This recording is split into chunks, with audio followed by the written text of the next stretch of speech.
الحمد لله. أشهد أن لا إله إلا الله وحده لا شريك له وأشهد أن محمدا عبده ورسوله أما بعد.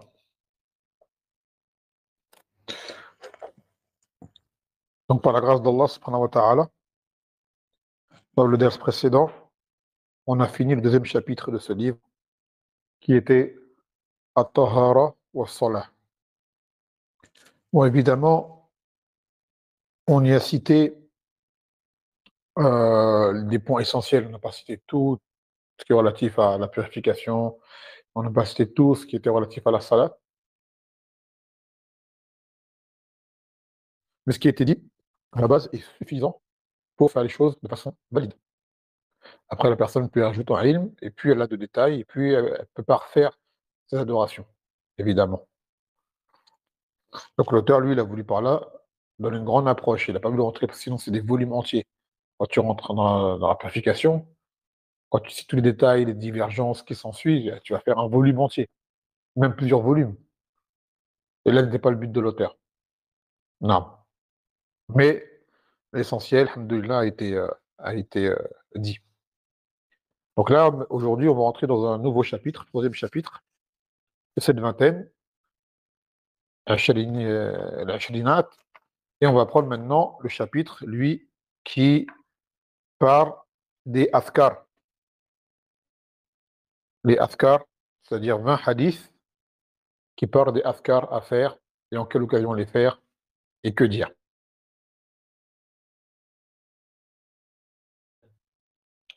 فيقول ثالثا قبض مختار من صحيح الأفكار. Donc là, il va citer,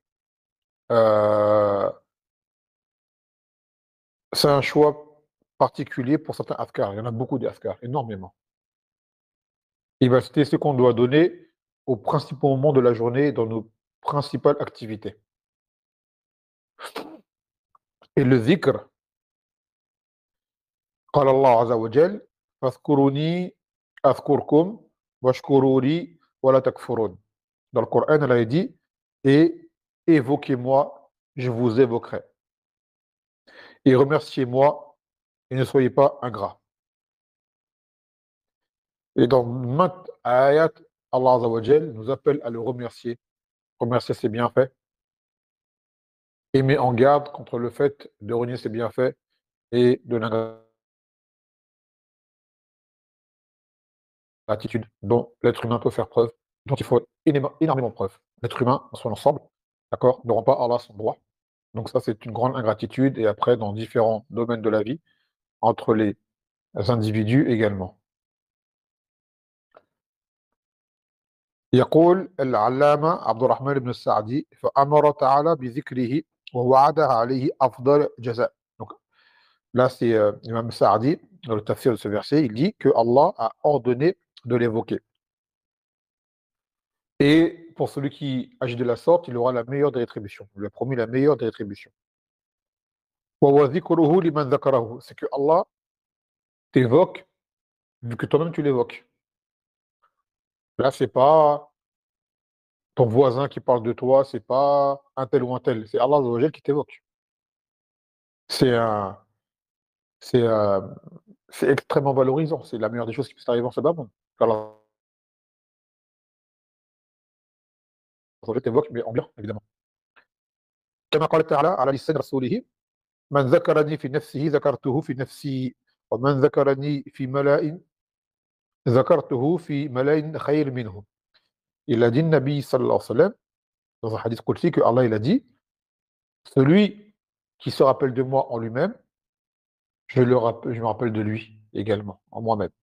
Ou le nefs, c'est une sifat d'Allah Azza wa Jal, le nefs, et de ulama dit c'est zat, c'est son essence. Et celui qui m'évoque dans une grande assemblée, je l'évoquerai également dans une assemblée meilleure encore, c'est-à-dire auprès des malaïkas. Et le zikr, par contre, se fait obligatoirement, il faut que les lèvres elles bougent.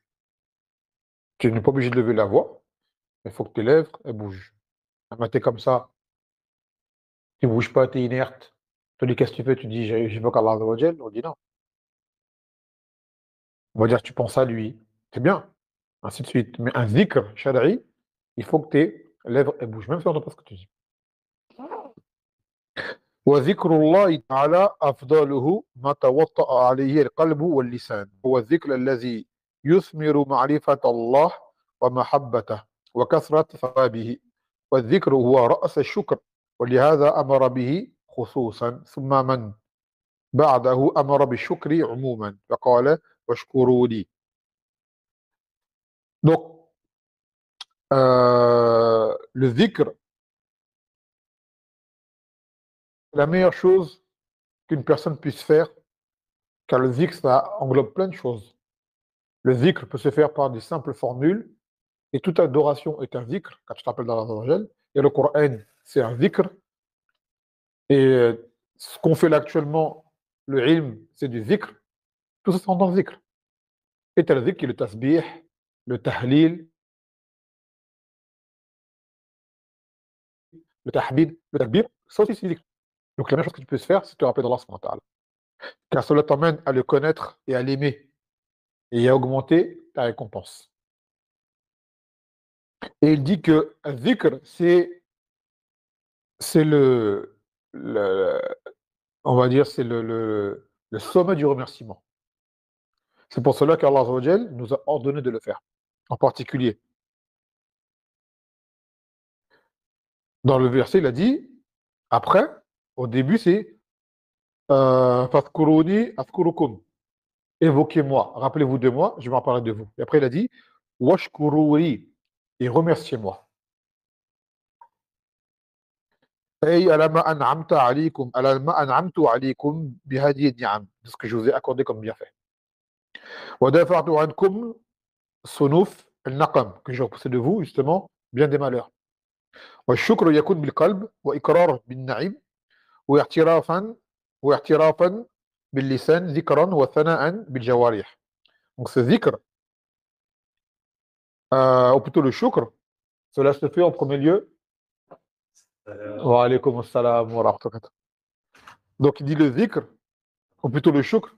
Ah Mehdi, alhamdulillah, marhaba. Donc il dit le shukr, en premier lieu, se fait par cœur. Le fait de reconnaître et d'admettre le bienfait. Puis, cela doit être prononcé par la langue. Et cela comment? En faisant des éloges de ce bienfait que tu as reçu, que tu reconnais. Et également par les jawarih, par les membres. C'est-à-dire qu'en agissant en conformité avec ce bienfait, dans le bien. Ce qu'Allah Azza wa Jal t'a donné comme bienfait, au fond de toi, tu l'admets, tu en es content, avec ta langue, tu le prononces, et avec tes actes, tu agis en conséquence dans le bien. Ça, c'est ça le shukr. Ta'atan lillah wa inqiyadan li amrihi. Cela pour obéir à Allah et se soumettre à son ordre. Wa shinaban li nahihi, en s'éloignant de ses interdits.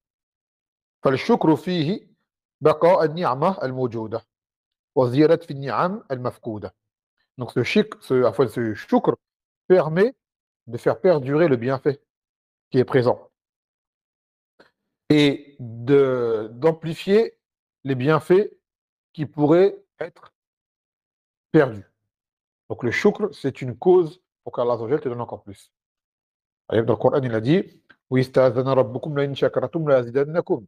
Quand ton Seigneur a proclamé, si jamais vous me remerciez, je vous rajouterai. Donc on doit toujours remercier Allah Azza wa Jal. Et le minimum que l'on puisse faire, et qui est un niveau très grand, c'est le zikr. Se rappeler de lui, faire les évocations. Et il y a plein de bienfaits derrière, il y a plein de sagesse, même pour nous. طيب. قال, donc là on va prendre le premier hadith de ce bab, qui est le 41e du kitab. Al-dhikr عند الاستيقاظ من النوم. Donc maintenant c'est le dhikr que l'on fait en se réveillant. Parce que là c'est comme ça que la journée commence, enfin la journée. Ouais, aussi que le journalier commence par quoi? Par le réveil. Donc dès le début, ça commence par ça. يقول عن هذيفة قال كان النبي صلى الله عليه وسلم إذا أخذ مضجعه من الليل وضع يده تحت خده ثم يقول باسمك اللهم أموت وأحيا وإذا استيقظ قال الحمد لله الذي أحيانا بعد ما أماتنا وإليه النشور رواه البخاري. Donc selon Hudhayfa, il a dit que le Nabi sallallahu alayhi wa sallam, lorsqu'il prenait, il allait dans son lit pour dormir la nuit, il mettait sa main sous sa joue. Puis il disait, ce qui implique qu'il se couchait sur le côté. Puis, puis il disait, par ton nom, ô Allah, je meurs et je vis. Et lorsqu'il se réveillait, il disait, louange à Allah, celui qui nous a fait vivre après nous avoir fait mourir. Et c'est vers lui que sera le retour. Rapporté par le Bukhari. Donc, deux simples formules avant de s'endormir. C'est le minimum. Il y a d'autres afkars pour avant de dormir, il y en a plein, hein. Mais entre autres, il y a celui-ci. D'accord? Quand il dit Bismika, Bismika Allahumma amutu wa ahya. Ça, c'est très facile à retenir. Et en se réveillant, Alhamdulillah allazi ahyana ba'd ma amatana wa ilayhi nushur. Très facile. Donc la dernière chose que tu fais de ta journée avant de dormir, c'est quoi? Tu te rappelles d'Allah Azza wa Jal. La première chose que tu fais en te réveillant, c'est quoi? Tu te rappelles d'Allah Azza wa Jal. Si jamais tu perdures là-dessus, c'est un bienfait immense. C'est ça le but, de ne pas oublier Allah Azza wa Jal. Si tu ne l'oublies pas, cela te mettra plus à même de lui obéir. D'accord? Et si jamais tu ne l'oublies pas, tu l'évoques, Allah Azza wa Jal, il t'évoque également. Donc il dit Arawi Huzayfa ibn al-Yaman, Husayl ibn Jabir, Abu Abdullah al-Absi. C'est son entier. Et lui, son père se sont convertis. Je crois que c'est Hassil, je pense que c'est Husayl. Et il a voulu participer à Badr, mais les deux, lui et son père, ont voulu participer à Badr, qui était la première bataille des musulmans. Cependant, il n'a pas pu le faire. Les mouchidikoun ne l'ont pas laissé. Et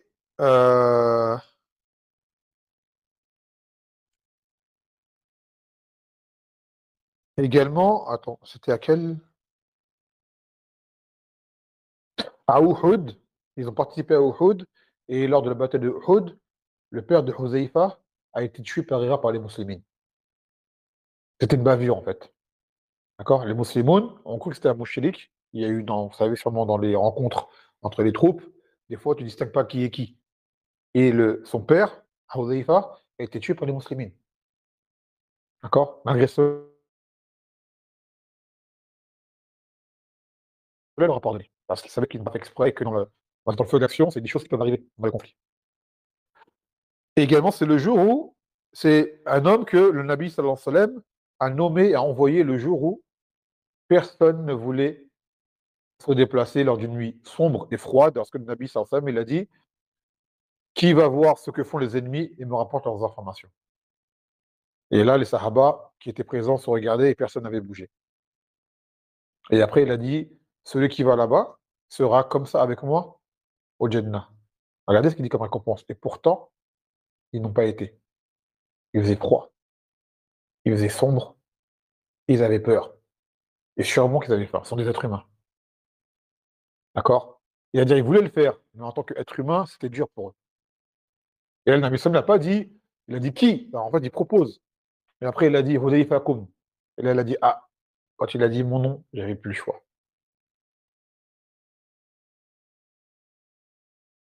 J'avais plus le choix à ce moment-là.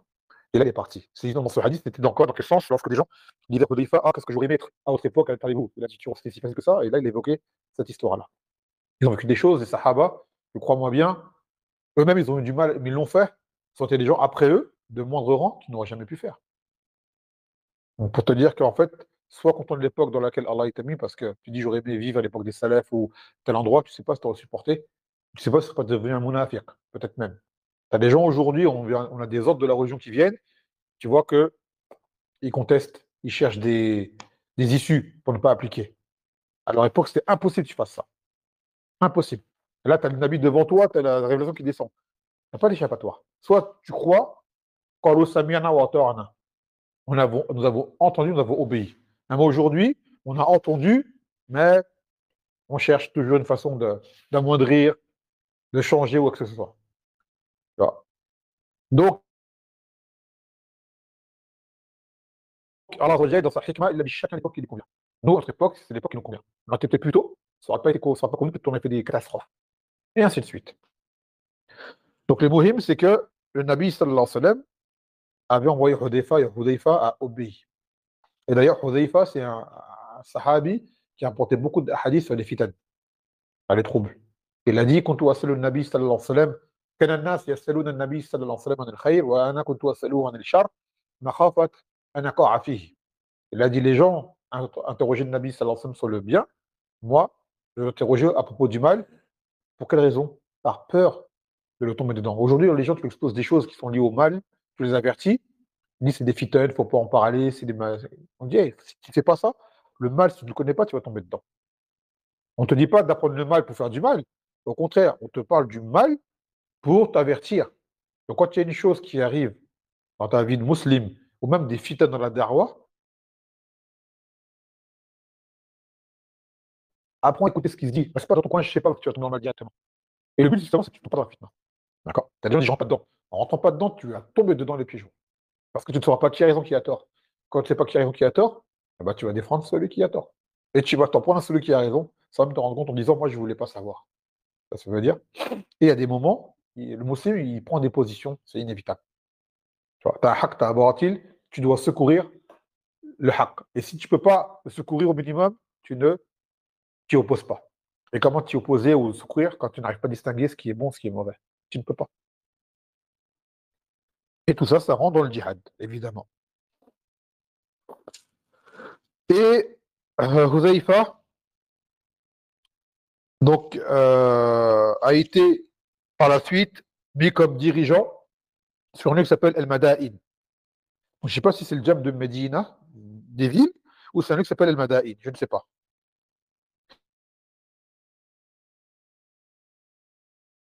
Et il était gouverneur là-bas, sous le gouverneur de Omar, jusqu'à ce qu'il meure en l'an 30.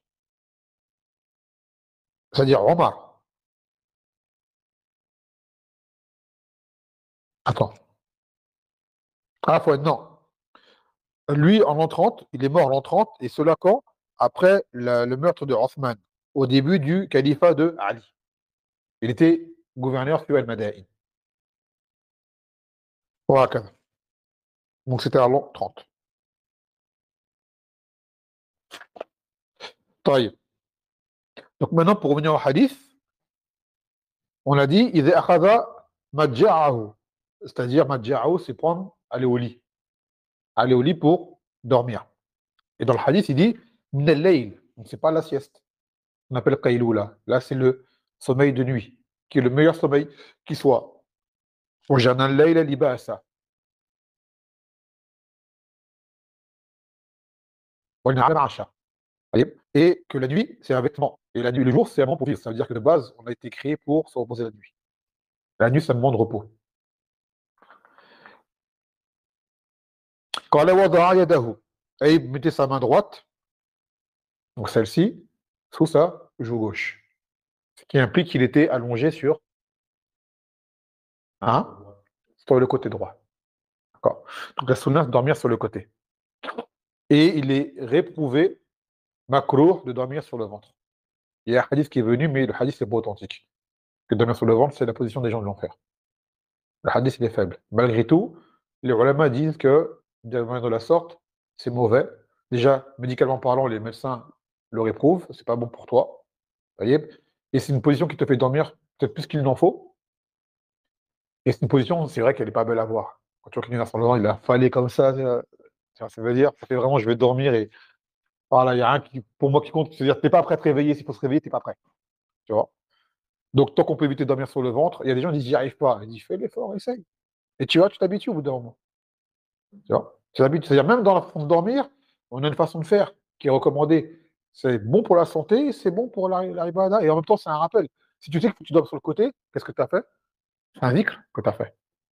Après, dans la nuit, il faut que tu te bouges. Des fois, on bouge dans la nuit, on ne s'en rend pas compte.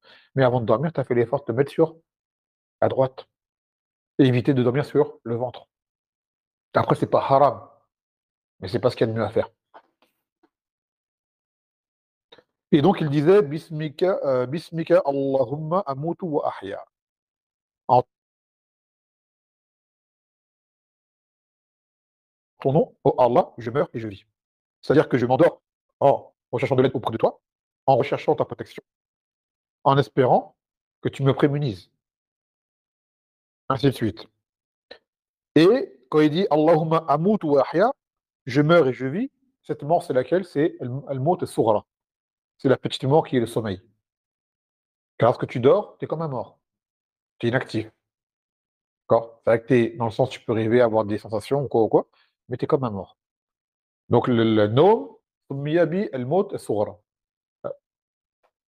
Et il se peut que tu t'endormes, tu ne te réveilles jamais. Allah Azza wa Jalla, parce que quand on dort, il nous prend notre âme. Notre âme, elle s'élève. Et après, Allah Azza wa Jalla ramène l'âme dans le corps pour se réveiller. Et tu as des gens, leur âme ne revient pas. Ils meurent dans leur sommeil. قال وإذا استيقظ, s'il se réveille, il dit Alhamdulillah allazi ahyana ba'dama amatana.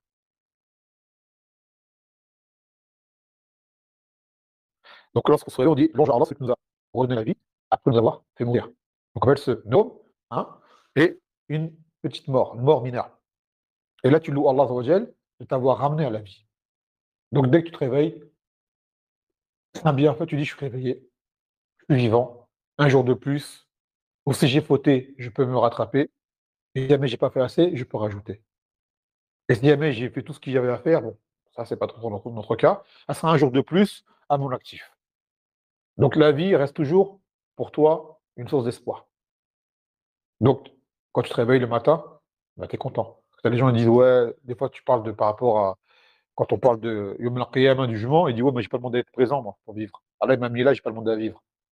Tu vois, on décidément on va te menacer de mort, tu vas tout faire pour pas mourir. Donc tu es content de vivre. Donc remercie Allah d'être vivant. Après tu as des gens, on connaît, ils sont faibles d'esprit, ils veulent se suicider. Alors ça c'est autre chose. Mais sinon, les gens, ils disent: «Ouais, j'ai pas demandé d'être là». Je dis: «Bah, vas-y, pars, on va partir». Ils se battent matin et soir pour avoir la dunya, ce qu'il faut, c'est pour que tu aimes être ici. Tu apprécies, d'accord? Tu apprécies la bonne nourriture, tu apprécies les beaux vêtements, tu apprécies toutes ces choses. Parmi elles, c'est ce qui est halal, ce qui est haram, c'est-à-dire que tu aimes la vie. Et là, la plupart des gens vont te dire: «Le plus beau cadeau qu'on ait en ce bas monde, c'est la vie». Quand un enfant est né au monde, on n'est pas heureux? Parce qu'on a dit: «Ouais, pourquoi il est là, lui? Il a pas demandé à être là». Tu es heureux quand tu as un enfant qui est au monde, même tu vois l'enfant de quelqu'un d'autre. Une femme, elle a accouché, tu vois un bébé, c'est une source de joie. Il vient à la vie. Après, nous, on sait ce qu'il attend. En gros, dans le sens quand elle attend la Dounia, il va grandir. Là, c'est un bébé, c'est mignon, c'est gentil, c'est innocent, mais il va grandir. Mais quand il vient au monde, c'est merveilleux. Parce que la vie, c'est la plus belle chose qu'Allah peut te donner en ce bas monde, de façon générale. Et en particulier, ça va être l'islam. Et en plus de cela, l'islam authentique, la bonne aqidah. Mais pour avoir l'islam et la bonne aqidah, il faut que tu sois vivant. Il faut que tu sois présent, en premier lieu. Donc,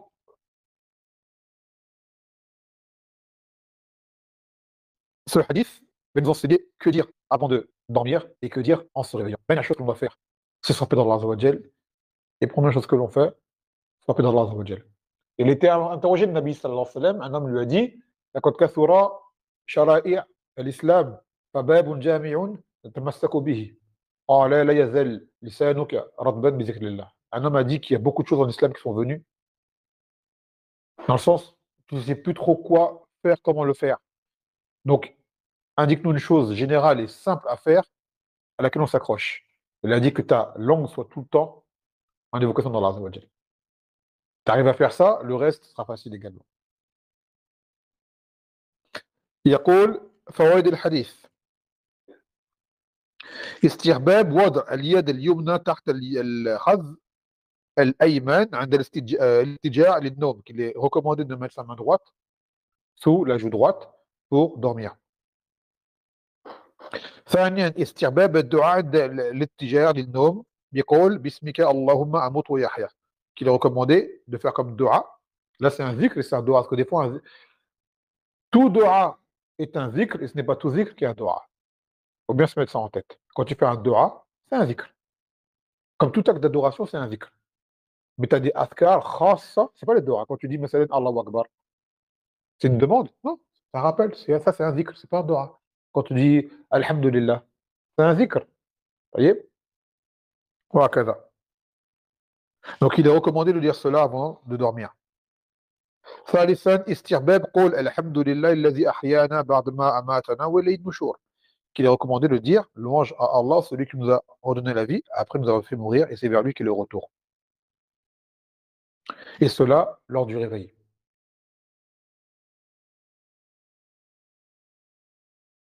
Aujourd'hui, après on se réveille, la première chose qu'on fait, c'est ça.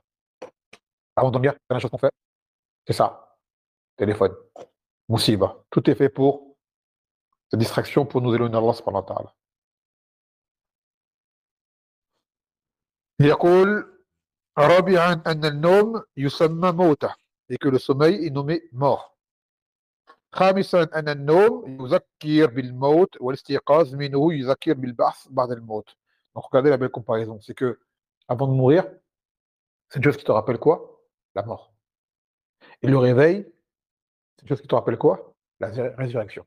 Les choses qui vont, on va avoir, qu'on va avoir. Et regardez bien, souvent, je sais pas si ça vous arrive, beaucoup de croyants, lors du sommeil, des fois, tu es épris d'une frayeur. Tu te rappelles de la mort, tu te rappelles que tu vas être devant Allah Azza wa Jal, tu te rappelles que le feu il existe,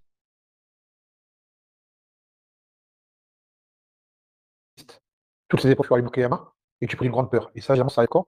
Quand tu dors ou avant de dormir. Quand tu te réveilles de ton sommeil, t'es réveillé comme ça, d'un seul coup, tu te réveilles, tu penses à ça. Ça, généralement, ça arrive pas dans la journée. Mais quand ça te prend le cœur et tu sens comme une forme de frayeur, de crainte de ce jour-là, ça, généralement, c'est dans le Naum, ça t'arrive. Au moment où tu te réveilles, comme ça. Car ce sommeil, c'est un moment, comme on l'expliquait, où tu meurs, en gros. يقول الذكر عند دخول الخلاء. Donc maintenant, c'est le rappel, le dhikr à faire lorsqu'on rentre aux toilettes. Et là, le khala, là-bas, c'est le lieu de défection. Parce qu'à l'époque du Nabi sallallahu alayhi wa sallam, il n'y avait pas les toilettes comme nous maintenant, où c'est fermé, tout ça. Ils allaient dans la nature. D'accord? Ils avaient un... Ils n'étaient pas dans les maisons. Ou alors, s'ils avaient, c'était une pièce à part. D'accord? Et maintenant, aujourd'hui, on a tout qui est aménagé, alhamdoulilah. Mais le khala, c'est le lieu où tu vas faire tes besoins. Mais les toilettes telles qu'on les a aujourd'hui, les vestiaires, ça rentre dedans. C'est pareil. يقول عن أنس بن مالك. Ah aussi, pourquoi on dit ça? Cet ordre. Parce que quand tu te réveilles en général, qu'est-ce que tu vas faire en premier? Tu vas aller aux toilettes. Tu vas aller aux toilettes. En général, c'est comme ça. عن أنس بن مالك رضي الله عنه قال كان النبي صلى الله عليه وسلم إذا دخل الخلاء قال اللهم إني أعوذ بك من الخبث والخبائث متفق عليه. Donc Anas, il disait que le Nabi sallallahu alayhi wa sallam, lorsqu'il voulait aller faire ses besoins, il disait: oh Allah, je cherche refuge auprès de toi contre le khubuth ou le khaba'ith. Khubuth et khaba'ith, ça a été interprété comme étant les shayatines, mâles et femelles. D'accord? Car les shayatines sont dans les lieux tels que les toilettes ou quoi, les lieux où il y a les najasa, les impuretés, les lieux sales. À la base, les toilettes, c'est pas un lieu mauvais, c'est un lieu dont on a besoin. Mais c'est un lieu qui est plein d'impuretés. Par exemple, c'est un lieu dans lequel tu ne fais pas salat. C'est pas un lieu dans lequel tu discutes. Quand tu vas aux toilettes, tu fais tes besoins, tu pars, tu parles pas. C'est pas un lieu où tu t'éternises. C'est un lieu où tu fais un besoin, tu pars. D'accord?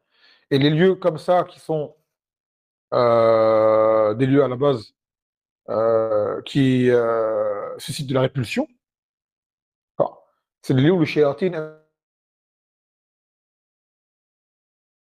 se réunir. Tu vas trouver dedans, souvent. Donc, avant de rentrer en ce lieu, tu commences par ce zikr. Pourquoi? Pour te protéger du mal qui pourrait se trouver à cet endroit-là.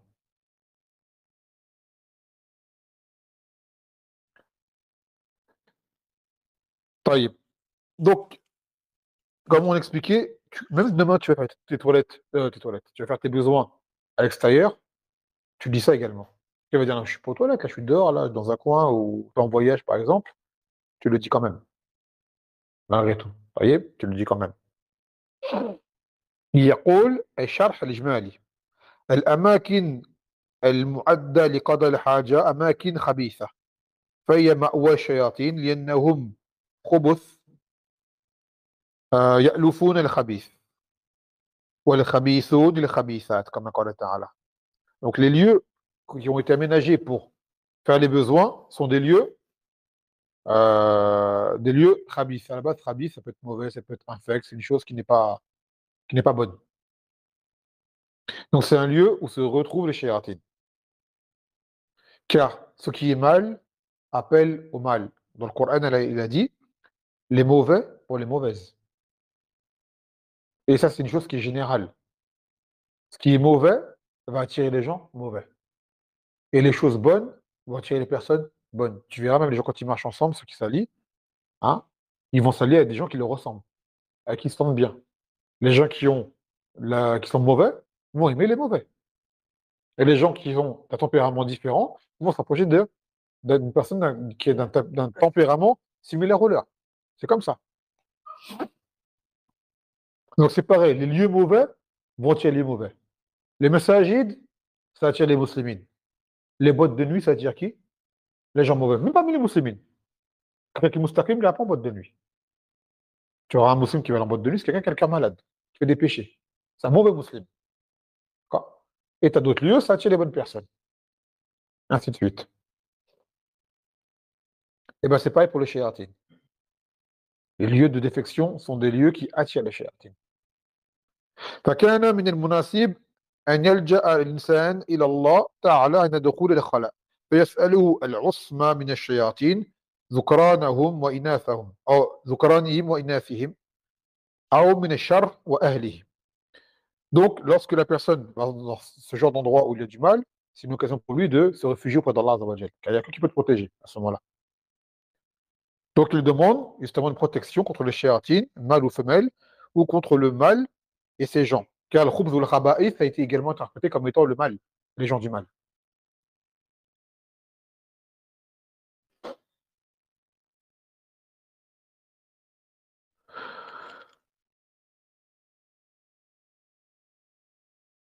يقول فوائد الحديث أن الشريعة الإسلامية شاملة لجميع الآداب النافعة. Donc la législation islamique regroupe tous les bons nobles caractères, les bonnes choses à faire, les bonnes attitudes à adopter. ثانيا مشروعية الدعاء عند دخول المكان المعد لقضاء الحاجة بقول اللهم إني أعوذ بك من الخبث والخبائث. Qu'il est légiféré d'invoquer lorsqu'on rentre dans les lieux de défection pour faire ses besoins. De dire Allahumma inni a'udhu bika min al-khubuth wal khaba'ith. ثالثا أن جميع الخلق مفترقون مفتقرون عفوا إلى الله تعالى في دفع ما يؤذيهم وما يضرهم أو يضرهم. Que toute la création est dans le besoin de revenir vers Allah pour repousser tout ce qui pourrait leur nuire. J'ai une question. Je sais pas si- بعد الدرس إن شاء الله. تمام. C'est-à-dire qu'il y a seul Allah qui peut le protéger. Il y a des causes qui ont été établies, sans quoi tous les mots, et qui plus est les mots invisibles, c'est vers Allah que tu te réfugies. Et c'est pour ça qu'Allah a mis ce qu'on appelle les afkars, qu'on le fait, qui sont des causes pour nous protéger. En toute situation. Tu vois des gens faire toutes les causes pour se protéger dans la dunya. Sur la sécurité, d'accord, sur les vaccins, sur quand tu prends la route, les motos, le casque, comment tu roules, le code de la route, la ceinture de sécurité, distance de sécurité, partout, les barrières, ce genre de choses. Tout le monde est à cheval sur la sécurité physique. On dit c'est bien. Mais la sécurité religieuse et de l'âme, qui est-ce qui s'en soucie? Seuls les croyants s'en soucient. Et cette sécurité prime sur la sécurité physique. Car ça, ce genre de mots, s'ils te touchent, ils vont te toucher dans ton âme, dans ton djinn et dans ton physique. Alors que le physique, c'est que le physique. D'accord? On ne dit pas qu'il faut tout, faut protéger. Car l'islam est venu pour protéger la vie et les biens. C'est normal, faire des causes. Mais les causes prioritaires sont les causes religieuses. Donc les afkars sont des choses qui sont faciles à faire pour tout le monde. C'est des afkars que l'on prononce, des paroles que l'on prononce, d'accord, qui sont plus faciles que bien des choses que l'on fait aujourd'hui dans la vie de tous les jours. Et tout ça, c'est pour notre bien. Parce qu'il y a des choses autour de nous qu'on ne voit pas, de l'invisible. Allah, dans sa rahma, fait qu'on ne le voit pas, sinon on deviendrait fou. Et ces askars sont là pour nous protéger. Des choses qu'on ne voit pas. Par exemple, là, Allahumma a'udhu bika min al-khubuth wal khaba'ith. Avant d'entrer toi là, tu sais pas ce que tu rentres, tu as juste une cuvette, chasse d'eau, voilà. Mais tu sais pas ce qu'il y a, des choses que tu vois pas avec des yeux qui se déroulent là-dedans. Tu ne le vois pas, toi. Et bien, par ce doigt-là, tu dois le protéger. Bismillah ta'ala. يقول أن الأمكنة النجاسة والكثرة تأوي إليها الشياطين وتقيم فيها que les lieux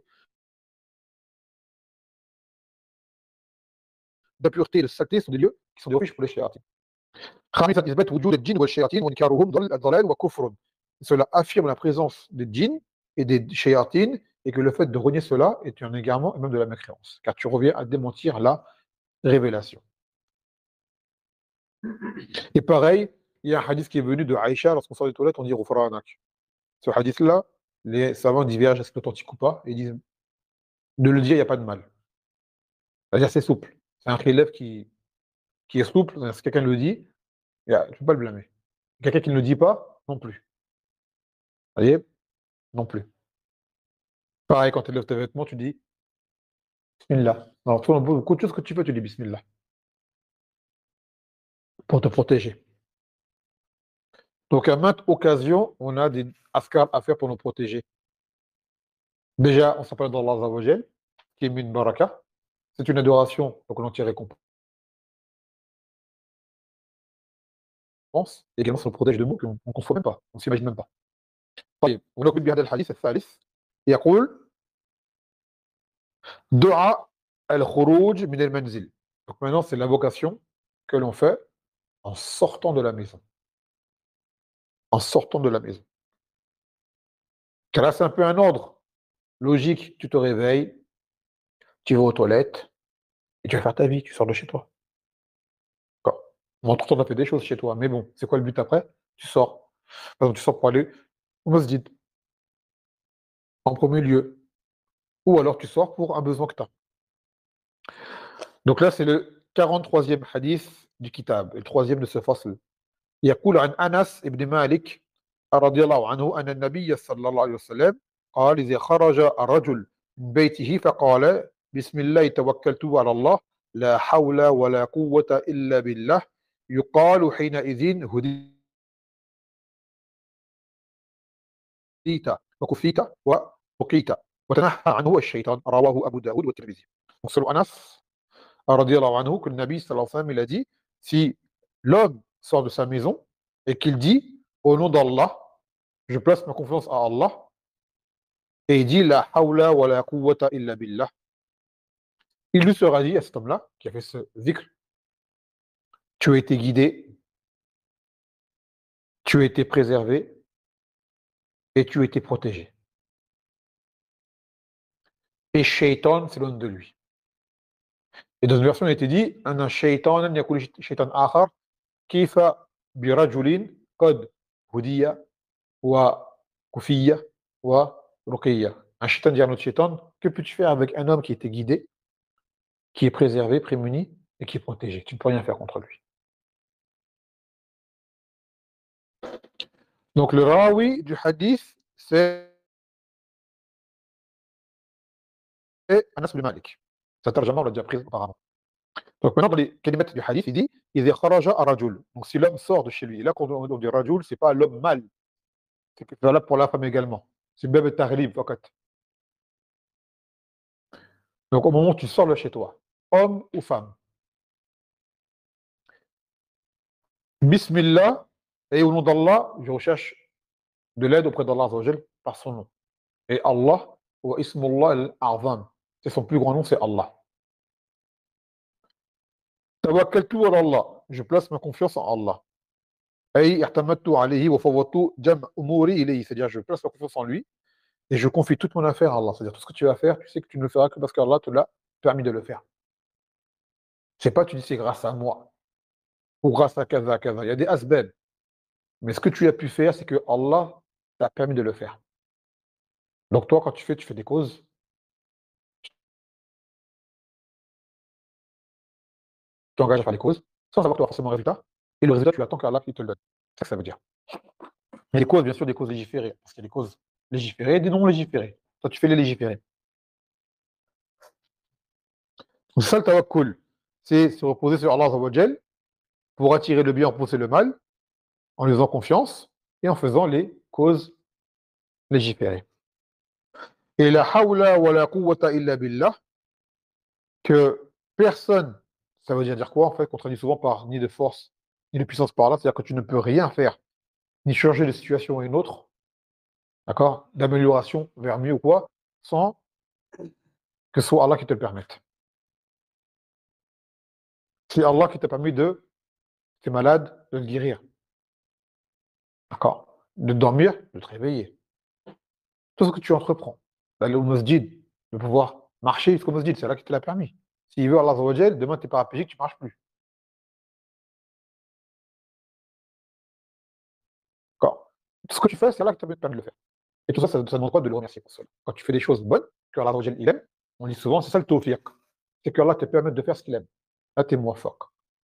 Tu fais ce que Allah Azza wa Jal, il aime. Et ça, c'est que Allah t'a permis de le faire. Tu as des gens qui voudraient le faire, ils n'y arrivent pas. Combien te disent: «Ouais, j'aimerais aller au masjid», mais quand c'est l'heure d'y aller, ils n'y arrivent pas? Combien te disent: «Ah, j'aimerais arrêter de faire telle et telle chose de haram», mais ils n'arrivent pas à arrêter, d'accord? Donc, toi, quand tu vois que tu arrives à le faire ou à délaisser ces choses-là, c'est Allah qui t'a permis de le faire, donc ça mérite quoi? Qu'il soit remercié. Donc il dit: «Yuqal yu hina-idhin», à ce moment-là, il sera dit à cet homme-là, et on peut dire que soit Allah qui dit cela, ou soit alors des anges rapprochés qui disent cela, que tu as été guidé, que tu as été prémuni et que tu seras protégé. Et وَتَنَاحَى شَيْطَانٌ, c'est loin de lui. Donc imaginez le nombre de mots dont on est préservé par ce simple zikr en sortant de la demeure. Il y en a d'autres, hein, mais ceux-là sont les plus simples et peut-être les plus profitables à avoir. La hawla wa la quwwata illa billah. Bismillah, tawakkaltu ala Allah. La hawla wa la quwwata illa billah.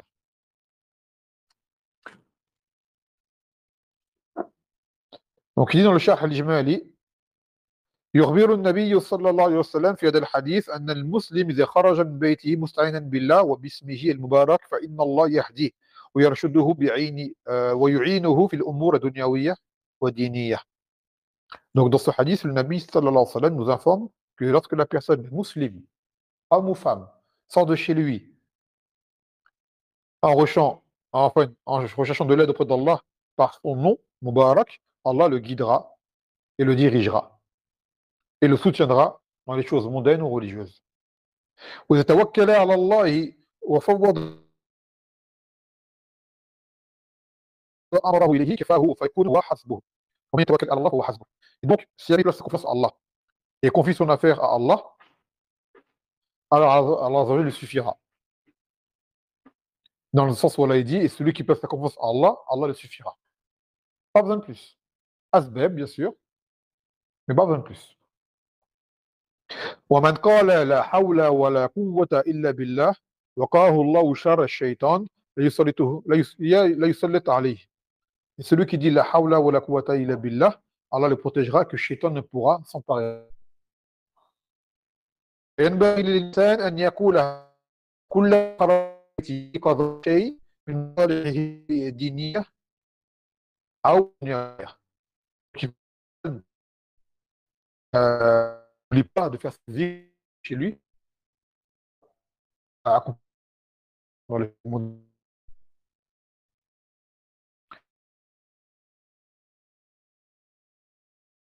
لأن خرج يجيب شيء يتعلم أو أو ما que la personne est exposée à bien. Ça peut être, par exemple, il ça peut se autre chose. Lui, pion, moi,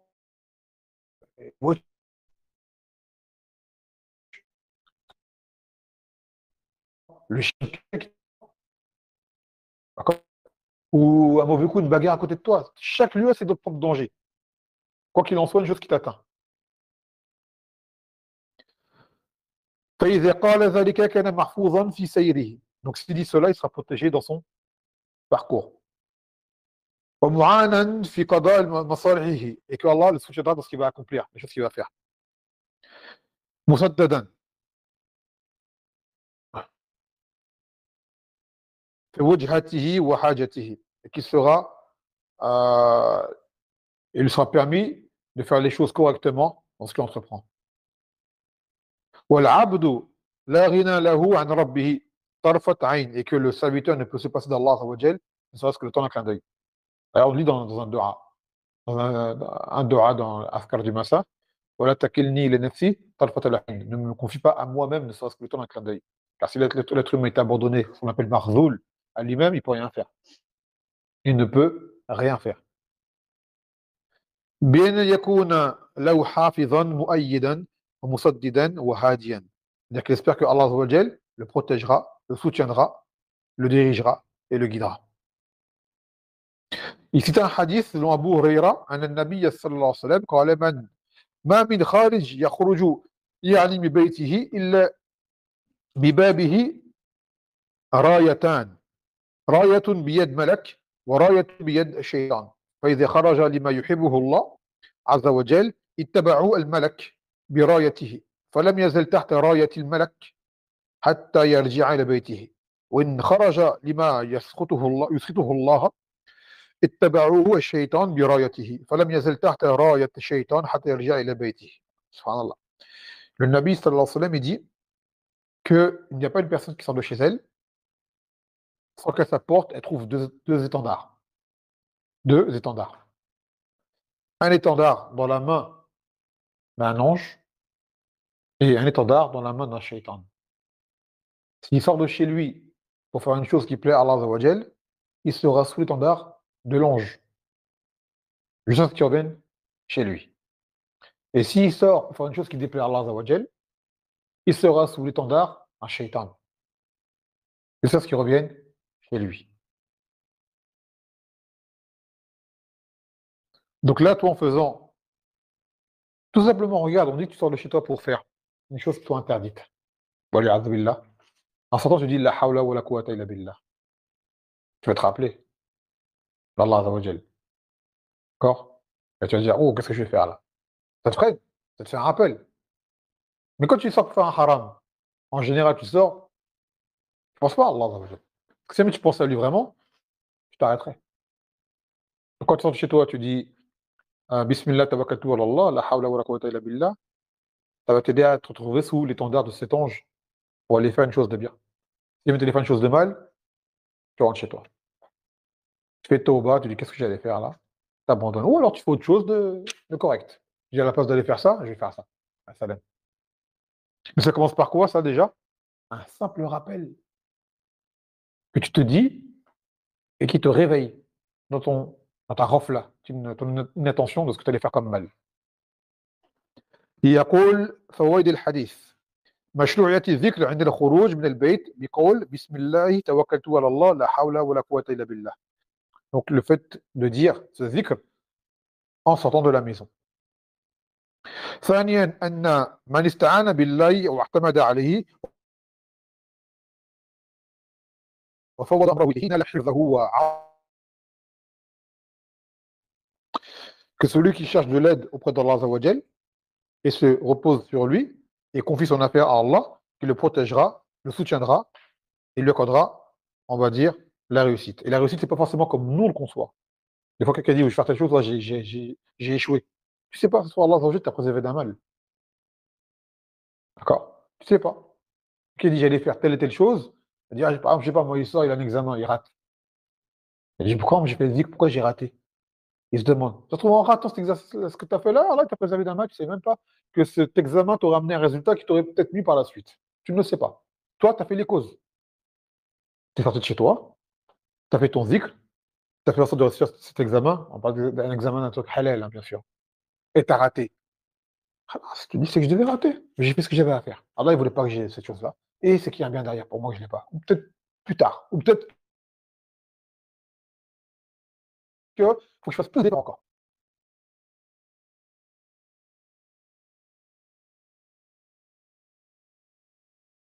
Je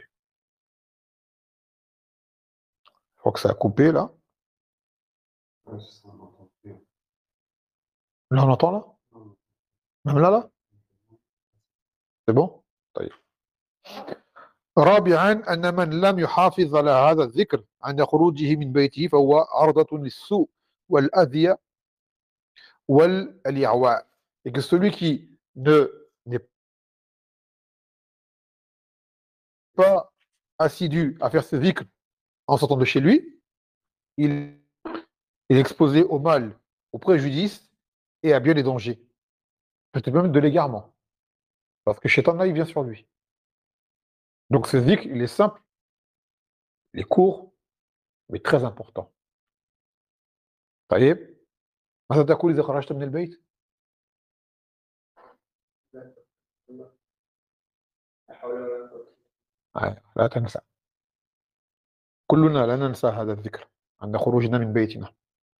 طيب فنكتفي بهذا القدر فسبحانك وبحمدك لا إله إلا أنت أستغفرك وأتوب إليك والسلام عليكم ورحمة الله وبركاته.